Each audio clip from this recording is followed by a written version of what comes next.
ਬਲੇਸ਼ ਧਨਕਰ ਨਾਂ ਦਾ ਬੰਦਾ ਇਹਨੇ ਕਿਵੇਂ ਟਰੈਪ ਲੈ ਕਰਨਾ ਐਡਵਰਟਾਈਜ਼ਮੈਂਟ ਦੇਣੀ ਕਿ ਜੀ ਫਲਾਂ ਲਈ ਨੌਕਰੀਆਂ ਆਪਣੇ ਘਰ ਦੇ ਨੇੜੇ ਤੇੜੇ ਜਿਹੜਾ ਕੋਈ ਰੈਸਟੋਰੈਂਟ ਜਾਂ ਦੂਜੇ ਆ ਉੱਥੇ ਉਹਨੂੰ ਸੱਦ ਲੈਣਾ ਉਹਨਾਂ ਨੂੰ ਜਿਹੜਾ ਉਹ ਡਰੱਗ ਜਾਂ ਅਲਕੋਹਲ ਜਾਂ ਜੋ ਵੀ ਹੈ ਕਰਕੇ ਉਹਨੇ ਆਪਣੇ ਜਿਹੜਾ ਘਰ ਲਿਆ ਕੇ ਉਹਨਾਂ ਦੇ ਨਾਲ ਬਦਫੈਲੀ ਔਰ ਉਹਨੂੰ ਜਿਹੜਾ ਉਹਦੀ ਵੀਡੀਓ ਵੀ ਬਣਾ ਲੈਣੀ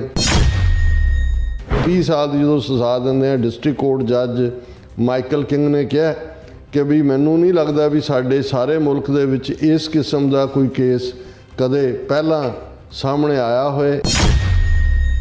39 ਆਫੈਂਸ ਜਿਹੜੇ ਜੂਰੀ ਟ੍ਰਾਇਲ 'ਚ ਸੀ ਇਹ ਬੰਦਾ ਮੰਨਿਆ ਹੀ ਨਹੀਂ ਹੈ ਉਹਨੇ ਕਿਹਾ ਕਿ ਜੀ ਵੀ difference in how I interpret consent or how the law sees consent ਔਰ ਉਸ ਨੂੰ ਜਿਹੜੀ ਹੈ ਕਦੇ ਵੀ ਪੈਰੋਲ ਵੀ ਨਹੀਂ ਮਿਲੇਗੀ ਔਰ ਜੇ 40 ਸਾਲ ਉਹ ਜੇਲ੍ਹ 'ਚ ਰਹਿੰਦਾ ਹੈ ਤੇ ਜਦੋਂ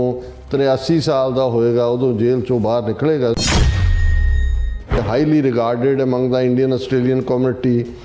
founding a satellite group of Prime Minister Narendra Modi party and acting as a spokesman for the Hindu Council of Australia ਇਹ ਉਹੀ ਹਿੰਦੂ ਕੌਂਸਲ ਆਫ ਆਸਟ੍ਰੇਲੀਆ ਹੈ ਜਿਨ੍ਹਾਂ ਨੇ ਖਾਲਿਸਤਾਨ ਰੈਫਰੈਂਡਮ ਤੇ ਇਤਰਾਜ਼ ਕੀਤੇ ਜਿਨ੍ਹਾਂ ਨੇ ਮੰਦਰਾਂ 'ਚ ਗ੍ਰੈਫਟੀ ਕਰਾਈ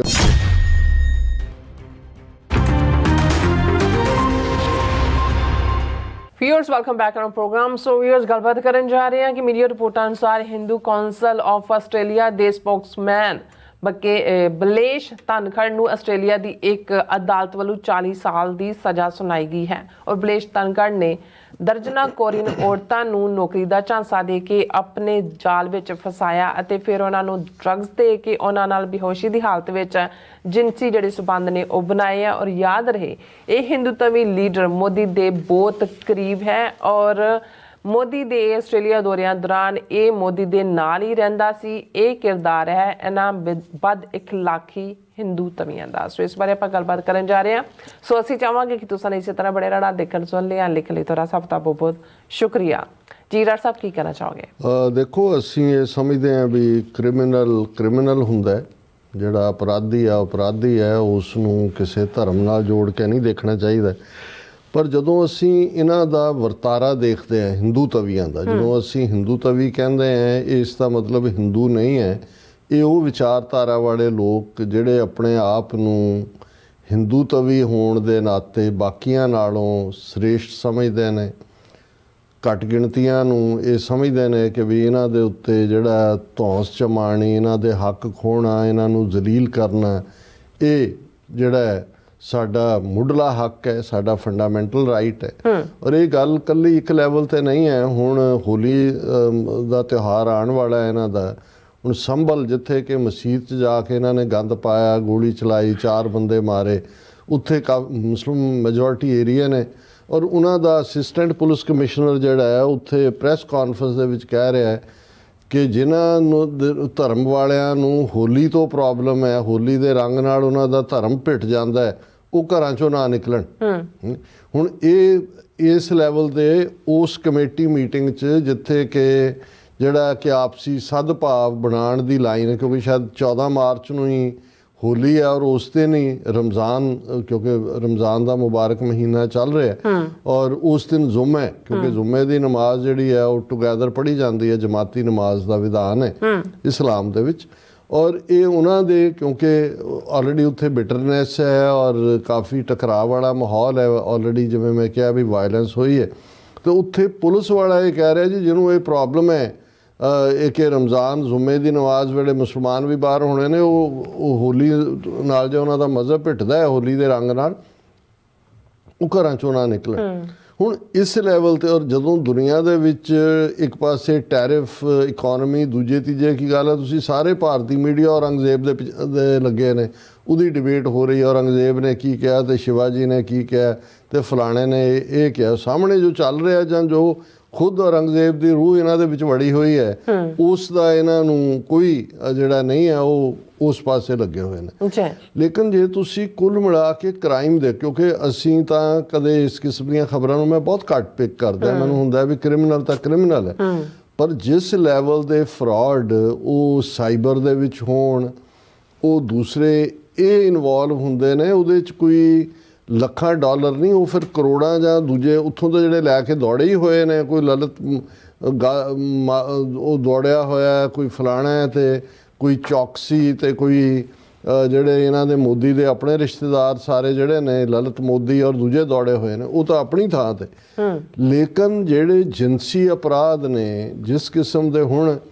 ਆਦਿੱਤਿਆਨਾਥ ਯੋਗੀ ਯੂਪੀ ਦੀ ਅਸੈਂਬਲੀ 'ਚ ਕਹਿੰਦਾ ਜੀ ਦੇਖੋ, ਲੋਕ ਕਹਿੰਦੇ ਨੇ ਵੀ ਕੁੰਭ ਦੇ ਨਾਲ ਕੀ ਹੋਇਆ, ਕਹਿੰਦਾ ਫਲਾਣਾ ਨਾਂ ਨਹੀਂ ਲਿਆ ਉਹਨੇ ਕਿਹਾ ਜੀ ਇੱਥੇ ਇੱਕ ਜਿਹੜਾ ਉਹ ਜਿਹਦੇ ਕੋਲ ਬੋਟਸ ਨੇ ਜਿਹੜੀਆਂ ਨੌਕਾ ਜਿਹਨੂੰ ਕਹਿੰਦੇ ਨੇ ਹਿੰਦੀ ਜਾਂ ਪੰਜਾਬੀ 'ਚ, ਵੀ ਉਹਨੇ 20 ਕਰੋੜ ਰੁਪਈਆ ਕਮਾਇਆ ਇਸ ਕੁੰਭ ਦੇ ਵੇਲੇ। ਕਿਉਂਕਿ ਫਿਰ ਉਹਨੇ ਜਿਹੜਾ ਉਹ ਕਿਤੇ ਇੰਟਰਵਿਊ 'ਚ ਕਿਹਾ ਕਿ ਜੀ ਮੇਰੇ ਕੋਲ 60 ਬੋਟ ਸੀਗੀਆਂ, ਫਿਰ ਮੈਨੂੰ ਲੱਗਾ ਵੀ ਆ ਰਿਹਾ ਕੁੰਭ, ਮੈਂ ਆਪਣਾ ਵੇਚ ਕੇ ਘਰ ਵਾਲੀ ਦੇ ਜੇਵਰ ਤੇ ਮੈਂ 140 ਖਰੀਦੀਆਂ ਤੇ 45 ਦਿਨਾਂ 'ਚ ਮੈਂ ਇੰਨਾ ਕੀਤਾ ਤੇ 20 ਕਰੋੜ। ਔਰ ਉਹ ਅਸੈਂਬਲੀ ਦੇ ਵਿੱਚ ਤਾੜੀਆਂ ਵੱਜ ਰਹੀਆਂ ਕਿ ਜੀ ਦੇਖੋ ਕਿੰਨੀ ਵੱਡਾ ਵਪਾਰ ਆਇਆ ਕਿੰਨਾ। ਉਹ ਬਾਅਦ 'ਚ ਸਾਹਮਣੇ ਆਇਆ ਵੀ ਉਹ ਬੰਦਾ ਹਿਸਟਰੀ ਸ਼ੀਟਰ ਹੈ, ਮਰਡਰ ਦੇ ਉੱਤੇ ਜੇਲਾਂ ਉਹਦੇ ਤੇ ਇਲਜ਼ਾਮ ਨੇ, ਪਿਓ ਵੀ ਉਹਦਾ ਹਿਸਟਰੀ ਸ਼ੀਟਰ ਕ੍ਰਿਮੀਨਲ 10 ਨੰਬਰੀ ਆ ਜਿਹਨੂੰ ਕਹਿੰਦੇ ਨੇ, ਉਹ ਬਦਮਾਸ਼। ਹੁਣ ਉਤੋਂ ਮੀਡੀਆ ਦੌੜ ਰਿਹਾ ਕਿ ਵੀ, ਸੋ ਮਤਲਬ ਜਿੱਥੇ ਤੁਸੀਂ ਦੇਖੋਗੇ ਇਹਨਾਂ ਦੇ ਕ੍ਰਿਮੀਨਲ ਹੀ ਤੁਹਾਨੂੰ ਨਜ਼ਰ ਆਉਣਗੇ ਜਿਹੜੇ ਟੌਪ ਥਾਵਾਂ ਤੇ ਹਰ ਥਾਂ ਤੇ। ਔਰ ਈਵਨ ਵਿਦਨ ਮੁਲਕ ਕੀ ਕੀਤਾ, ਜਿਹੜੀਆਂ ਬੱਚੀਆਂ ਹਰਿਆਣੇ ਦੀਆਂ ਰੈਸਲਿੰਗ ਦੇ ਵਿੱਚ ਸੀ, ਉਹਨਾਂ ਦੇ ਨਾਲ ਜਿਹਨੂੰ ਬ੍ਰਿਜ ਭੂਸ਼ਣ ਕੇ ਜਿਹਨੂੰ ਬਣਾਇਆ ਹੋਇਆ ਸੀ ਚੇਅਰਮੈਨ, ਦੂਜਾ ਉਹ ਕੀ ਉਹਨਾਂ ਦੇ ਨਾਲ ਕਰਦਾ ਸੀ, ਕਿਵੇਂ ਉਹ ਵਿਚਾਰੀਆਂ ਬੈਠੀਆਂ ਰਹੀਆਂ ਉੱਥੇ ਜੰਤਰ ਮੰਤਰ ਦੇ ਉੱਤੇ। ਪਰ ਕਿਉਂਕਿ ਇਹ ਪਾਰਟੀ ਆਫ ਕ੍ਰਿਮੀਨਲਸ ਹੈ, ਸਾਰੀ ਆਈਡੀਓਲੋਜੀ ਜਿਸ ਲੈਵਲ ਦੇ ਉੱਤੇ ਜਾ ਕੇ ਤੁਸੀਂ ਗੱਲ ਕਰਦੇ ਹੋ। ਔਰ ਮੈਂ ਕਿਉਂਕਿ ਖਬਰ ਜਦੋਂ ਇਹ ਕੇਸ ਸਾਹਮਣੇ ਆਇਆ ਸੀ ਉਦੋਂ ਵੀ ਇੰਟਰਨੈਸ਼ਨਲ ਮੀਡੀਆ ਚਰਚਾ ਦਾ ਵਿਸ਼ਾ ਸੀ, ਔਰ ਅੱਜ ਸਟੂਡੀਓ ਵੱਲ ਆਉਂਦਿਆਂ ਇਸ ਖਬਰ ਨੇ ਮੈਨੂੰ ਲੱਗਿਆ ਵੀ ਇਹਨੂੰ ਮੈਂ ਜ਼ਰੂਰ ਡਿਸਕਸ ਕਰਾਂ, ਕਿਉਂਕਿ ਇਹ ਬਲੇਸ਼ ਧਨਕਰ ਨਾਂ ਦਾ ਬੰਦਾ ਜਿਹੜਾ Hindu council of Australia the Spokesman, ਔਰ ਮੋਦੀ ਦੇ ਜਿੰਨੇ ਦੌਰੇ ਆਸਟ੍ਰੇਲੀਆ ਦੇ ਲੱਗੇ ਉਹਦੇ 'ਚ ਮੇਨ ਪ੍ਰਬੰਧ ਕਰਨ ਵਾਲਾ, ਪੈਸੇ ਦਾ ਵੀ ਅੱਗਿਓਂ ਵੀ ਇੰਨੀਆਂ ਪਿਕਚਰ ਸਾਰੇ ਪਾਸੇ, ਯਾਨੀ ਹਿੰਦੂ ਤਵੀਆਂ ਦਾ ਆਸਟ੍ਰੇਲੀਆ ਦੇ ਵਿੱਚ ਫੇਸ ਇਹ ਉਹੀ ਹਿੰਦੂ ਕੌਂਸਲ ਆਫ ਆਸਟ੍ਰੇਲੀਆ ਹੈ ਜਿਨ੍ਹਾਂ ਨੇ ਖਾਲਿਸਤਾਨ ਰੈਫਰੈਂਡਮ ਤੇ ਇਤਰਾਜ਼ ਕੀਤੇ, ਜਿਨ੍ਹਾਂ ਨੇ ਮੰਦਰਾਂ 'ਚ ਗ੍ਰੈਫਟੀ ਕਰਾਈ। ਔਰ ਦੂਜੇ ਇਹਦਾ ਇਹ ਕੇਸ ਜਿਹੜਾ ਜਦੋਂ ਇਹ ਸਾਹਮਣੇ ਆਇਆ ਕਿ ਵੀ ਇਹ ਬੰਦਾ ਜਿਹੜਾ ਕਿ ਹਾਇਰਲੀ ਪਲੇਸਡ ਕੰਪਨੀਆਂ ਦੇ ਵਿੱਚ ਵੀ ਕੰਮ ਕਰਦਾ ਰਿਹਾ, ਦੂਜੇ ਵੀ ਇਹਨੇ ਕਿਵੇਂ ਟਰੈਪ ਲੇ ਕਰਨਾ, ਐਡਵਰਟੀਜ਼ਮੈਂਟ ਦੇਣੀ ਕਿ ਜੀ ਫਲਾਂ ਲਈ ਨੌਕਰੀਆਂ। ਔਰ ਇਹਨੇ ਕਿਉਂਕਿ ਇਹ ਸਾਰੇ ਹੈ ਤਾਂ ਸੈਕਸ਼ੂਅਲੀ ਪਰਵਰਟ ਮੈਂਟਲੀ ਸਿੱਕ ਲੋਕ ਨੇ, ਉਹਨਾਂ ਨੇ ਟਾਰਗੇਟ ਕਰਕੇ ਆਪਣੇ ਘਰ ਦੇ ਨੇੜੇ ਤੇੜੇ ਜਿਹੜਾ ਕੋਈ ਰੈਸਟੋਰੈਂਟ ਜਾਂ ਦੂਜੇ ਆ ਉੱਥੇ ਉਹਨੂੰ ਸੱਦ ਲੈਣਾ, ਕੋਰੀਅਨ ਮੂਲ ਦੀਆਂ ਬੀਬੀਆਂ ਨਾਲ ਖਾਸ ਤੌਰ ਤੇ ਉਹਨਾਂ ਨੂੰ ਜਿਹੜਾ ਉਹ ਡਰੱਗ ਜਾਂ ਅਲਕੋਹਲ ਜਾਂ ਜੋ ਵੀ ਹੈ ਕਰਕੇ ਉਹਨੇ ਆਪਣੇ ਜਿਹੜਾ ਘਰ ਲਿਆ ਕੇ ਉਹਨਾਂ ਦੇ ਨਾਲ ਬਦਫੈਲੀ, ਔਰ ਉਹਨੂੰ ਜਿਹੜਾ ਉਹਦੀ ਵੀਡੀਓ ਵੀ ਬਣਾ ਲੈਣੀ, ਔਰ ਫਿਰ ਨਾਲ ਡਾਟਾ ਵੀ ਕਲੈਕਟ ਕਰੀ ਜਾਣਾ। ਕਿਉਂਕਿ ਉਹ ਸਾਰਾ ਜਿਹੜਾ ਰਿਕਾਰਡ ਹੈ ਜਦੋਂ ਫਾਈਨਲੀ ਇੱਕ ਸਟੇਜ ਦੇ, ਕਿਉਂਕਿ ਉਹ ਵਿਚਾਰੀਆਂ ਦਾ ਬੇਸੁੱਧ ਹਾਲਤ 'ਚ ਹੁੰਦੀਆਂ ਸੀ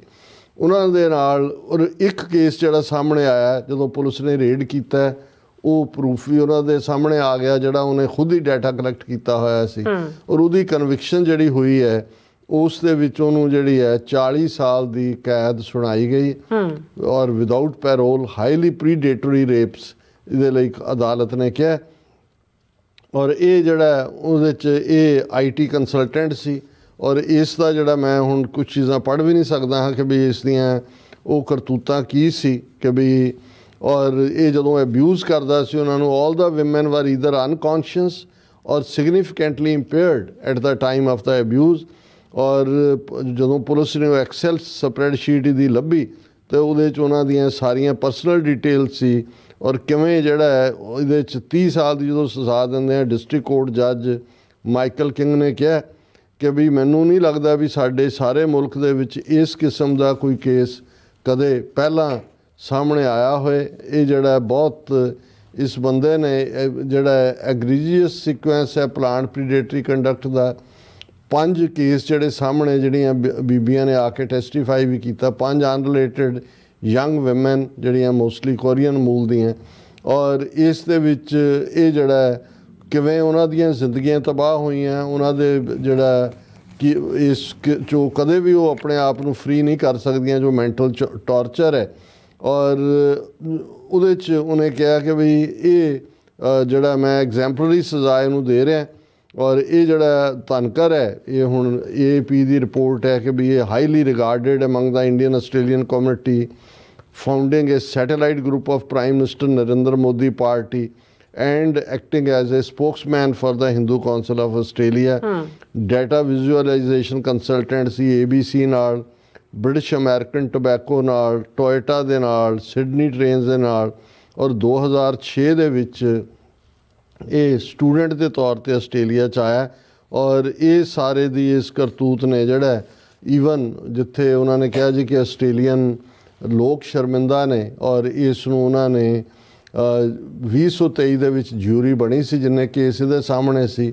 ਉਹਦੇ ਤੇ 39 ਆਫੈਂਸ ਲੱਗੇ ਜਿਨ੍ਹਾਂ ਚੋਂ 13 ਜਿਹੜੇ ਨੇ ਸੈਕਸ਼ੂਅਲ ਅਸਾਲਟ ਦੇ ਸੀ। ਇਹ ਜਿਊਰੀ ਟਰਾਇਲ ਸੀ ਔਰ ਇਸ ਸਭ ਦੇ ਹੁਣ ਤੁਸੀਂ ਦੇਖੋ ਜਦੋਂ ਮੈਂ ਕਹਿੰਦਾ ਵੀ ਜਿੱਦਾਂ ਮੋਦੀ ਜਾਂ ਅਮਿਤ ਸ਼ਾਹ ਜਾਂ ਹਿੰਦੂ ਤਵੀ ਟਕਾ ਕੇ ਝੂਠ ਬੋਲਦੇ ਨੇ ਈਵਨ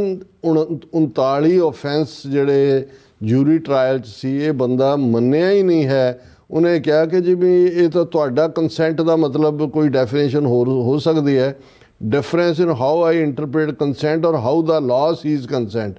ਔਰ ਉਸ ਨੂੰ ਜਿਹੜੀ ਹੈ ਕਦੇ ਵੀ ਪੈਰੋਲ ਵੀ ਨਹੀਂ ਮਿਲੇਗੀ ਔਰ ਜੇ 40 ਸਾਲ ਉਹ ਜੇਲ੍ਹ 'ਚ ਰਹਿੰਦਾ ਹੈ ਤੇ ਜਦੋਂ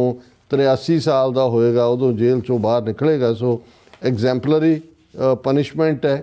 ਲੇਕਿਨ ਇਸ ਤੋਂ ਤੁਸੀਂ ਅੰਦਾਜ਼ਾ ਲਾ ਸਕਦੇ ਹੋ ਕਿ ਇਹ ਹਿੰਦੂ ਤਵੀ ਵਿਚਾਰਧਾਰਾ ਕੱਲੀ ਇਹੀ ਨਹੀਂ ਕਿ ਫੈਨੇਟਿਕ ਪੈਦਾ ਕਰ ਰਹੀ ਹੈ ਕਿਵੇਂ ਕ੍ਰਿਮੀਨਲ ਇਸ ਵਿਚਾਰਧਾਰਾ 'ਚੋਂ ਨਿਕਲੇ ਨੇ ਔਰ ਇਹ ਜਿੱਥੇ ਵੀ ਹਿੰਦੂ ਤਵੀ ਦੁਨੀਆ ਦੇ ਜਿਸ ਖਿੱਤੇ 'ਚ ਬੈਠੇ ਨੇ ਉੱਥੋਂ ਦੀ ਸੁਸਾਇਟੀ ਦੇ ਲਈ ਇਹ ਵੱਡਾ ਖਤਰਾ ਨੇ। ਜੀ ਡਾਕਟਰ ਸਾਹਿਬ ਤੁਹਾਡਾ ਬਹੁਤ ਬਹੁਤ ਸ਼ੁਕਰੀਆ। ਸੋ ਥਲਨ ਬ੍ਰੇਕ ਵਿਊਅਰਸ ਤੁਸੀਂ ਕਿਤਨੀ ਜਾਣਾ ਮਿਲਦੇ ਆ ਛੋਟੇ ਜਿਹੇ ਬ੍ਰੇਕ ਤੋਂ ਬਾਅਦ।